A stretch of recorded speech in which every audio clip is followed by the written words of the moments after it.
And the governor, again, won't talk about it. And we discovered through looking at physical tax records and property records, we discovered that the governor's brother has actually done business with Chinese national drug traffickers. We found an illegal marijuana grow in the town of Corinna, which is one town over from where I grew up, the town my mom grew up in, and town I'm very familiar with it. It's actually this we talk about it in the documentary. This specific site is about a mile away from the place where I had a bonfire with my friends and got drunk for the first time. So this is personally insulting to me that the Chinese mafia would come set up near to this sacred site, but they right after a series of raids in the area, Paul Mills, the governor's brother, was the real estate transfer attorney who transferred this illegal marijuana grow into the ownership of a Chinese national living in China. And we have the hard, like with the physical record of this. There's a real estate tax transfer document with Paul Mills, his address, his phone number, his email at the bottom of it, and then the name of the Chinese individual and the address in Guangdong province who now owns that facility, and the name of the Chinese individual from Malden, Massachusetts, who gifted it to her. And we will be publishing very shortly further information about the extent of Paul Mills' dealings with the Chinese drug cartels. But the governor hasn't commented on it. She hasn't commented on that. I interviewed Paul Mills for 10 minutes. We posted the entire interview on X. He acknowledged having done this real estate transfer, but had no, he had played dumb about the existence of a Chinese criminal conspiracy in the state of Maine. But, the governor won't talk about it. None of the Democratic candidates for governor will talk about it. The lawmakers and legislators have refused to take any steps that would limit the ability of these groups to proliferate. The head of the state police hasn't talked about it. The head of Maine Drug Enforcement Agency hasn't talked about it. Shelley Pingree, our congresswoman in Southern Maine, has done nothing. Jared Golden, the congressman in the 2nd congressional district, where virtually all of this activity is occurring, all he's done is, sign on to statements from Susan Collins about this. Angus King has done absolutely nothing about this. Really, the only elected official in Maine who have taken any interest in this is one Susan Collins, who has cited my reporting, has asked the former intelligence officials under Biden and now the intelligence officials under Trump what they're doing about it, and has really urged and spurred on action. And then some state level Republicans who are in a minority position and really don't have any power to do anything about it.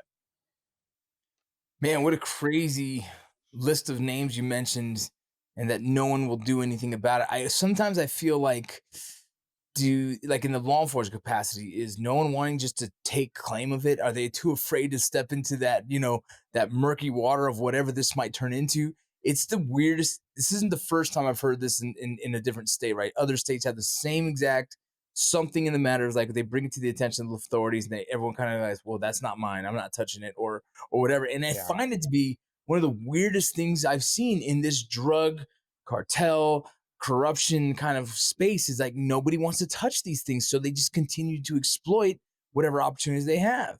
In this situation, it's insane, but you have to think about, or the listeners right now or the viewers have to think about what other activities that they potentially could be getting into. Border activities. Do they have relationships with cartel that are helping transport this across the nation? Money laundering, that's always a big one. Any kind of drugs in kind of nefarious actions, right? That you were talking about some trafficking, some potential human trafficking happening, forcing them forced labor. Even we know the CCP does extensive surveillance on us. Like how much information are they also digging from the state, right? How much information from the local populace are they able to infiltrate all that? We were talking about before we even started recording. We were talking about firewalls and stuff. Like, man, we all have to be concerned about what's going on with the CCP and what they intend to do with America. The long game that we always hear about is happening now. I think we're midway through their long game of action, and what happens in the next 10 years from now is going to be pretty important. But what's happening now will affect that, and so all of that comes to mind when you talk about this. And any thoughts on any of that and what they're doing, and really just why isn't anyone? It's like willful ignorance or outright complicity. I don't know what it is, but it seems to be a lot of states deal with a similar thing. Yeah, it's a question that I've been reckoning with for 2 years now. I've driven well over 10,000 miles around the state of Maine. It's a big state, and these marijuana grows are located in hard to find places, rural places. I've had a lot of time to drive in silence and contemplate this. At the beginning, talking with neighbors and officials and people in the marijuana business, everyone said all the politicians are bought off, they're bribed, they're in their pockets, they're making money, and I like made an intentional decision to not go down that path unless the evidence suggested that that's what was happening. And it's a very hard thing to prove that someone has been handed an envelope full of cash. But it's getting harder and harder for me to believe that there aren't people in positions of authority who are profiting from this. It's at this point, I believe that the reason why it continues to happen is because people in positions of power are benefiting from it and want it to continue happening. 2 weeks ago, we actually reported that even an associate of Hunter Biden is involved in the Chinese marijuana game. There was an individual called Mervyn Yan, who was extensively documented in the Marco Polo report on the Hunter Biden laptop as the bagman for CEFC, China Energy. It's an energy company that paid Hunter Biden and James Biden well over $1 million. I think it was like $1.5 million in what were essentially, bribes. I guess they're fees for Hunter's expertise on energy markets or something, but these are bribes to the first family.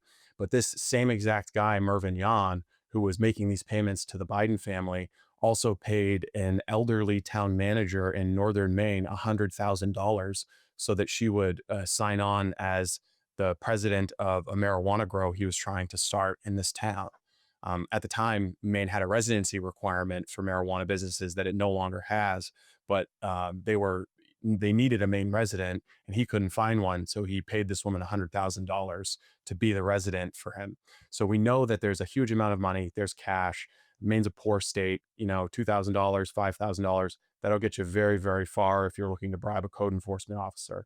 And we talked in the documentary to a guy who went up to some Chinese cannabis trafficker who was working on one of his sites, and the guy kind of knew what was happening there.